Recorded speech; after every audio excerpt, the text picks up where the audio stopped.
In Manu Samhita, it has been very, very clearly indicated. Manu Samhita has one injunction that if a Sudra reads Bhagavatam, or rather, if a Sudra, not even Bhagavatam, reads Vedas, then molten lead should be poured in his ears. Such heavy injunction. Now these heavy injunctions are there so that no one actually dares to transgress these laws. Now the question is, does it mean that unless and until one is born in a Brahmana family, one doesn't have access to the Vedas? No. The Brahmana actually means one who has received initiation from a bona fide spiritual master. Just by being born in a Brahmana family, one doesn't become a Brahmana. Janmana jayate Sudra. By birth, everyone is a Sudra. But samashkarat bhavati drija. By the process of purification, one becomes twice born. So it's not that just by birth one becomes a Brahmana, but one becomes a Brahmana by being initiated by a bona fide spiritual master. So the purport is that one should not approach the Vedic scriptures without the guidance of a qualified teacher. And that is the purport.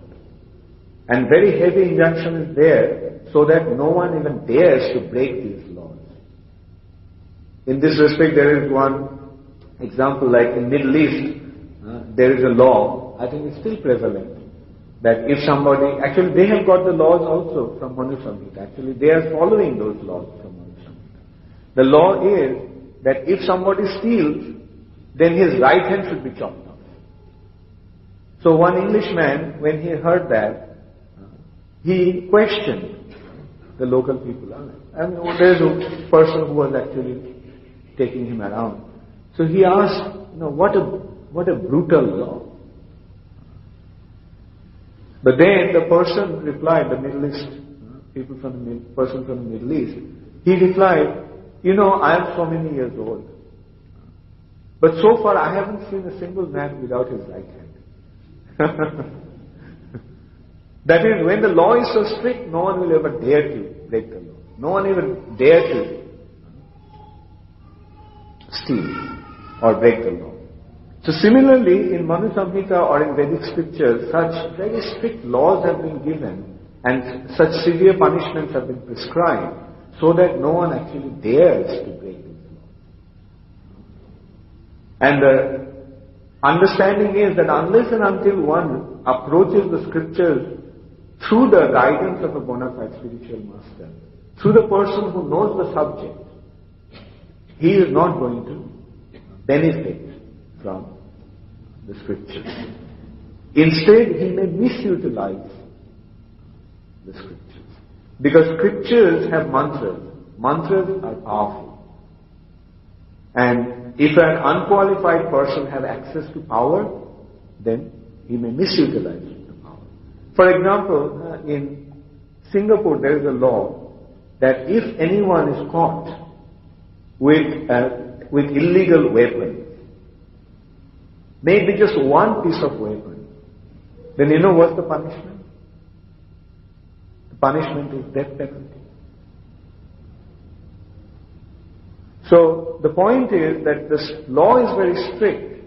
Why? Because an unscrupulous person may misutilize his power. Gun means power. And you have the gun, like if an unscrupulous, if a criminal has access to gun, then he can cause so much harm. Similarly, the knowledge of the Vedas is power. And a wrong person, if that power goes in the hand of a wrong person, then he is prone to misutilize it. Therefore, a very strict injunction is there that they should not have access to this power. So that is why, unless and until one was guided properly, one could not study the Vedas. So what to speak of Srimad Bhagavatam? So in other ages, general people did not even have access to the Vedas, any section of the Vedas. But in the age of Kali, we find that the essence of the Vedas have been given to anyone and everyone. And that is the mercy of Sri Chaitanya Mahaprabhu. Because what is Bhagavatam actually propagating? Bhagavatam is propagating pure devotion to the Supreme Personality of God. And that is the most secret teachings of the Vedas.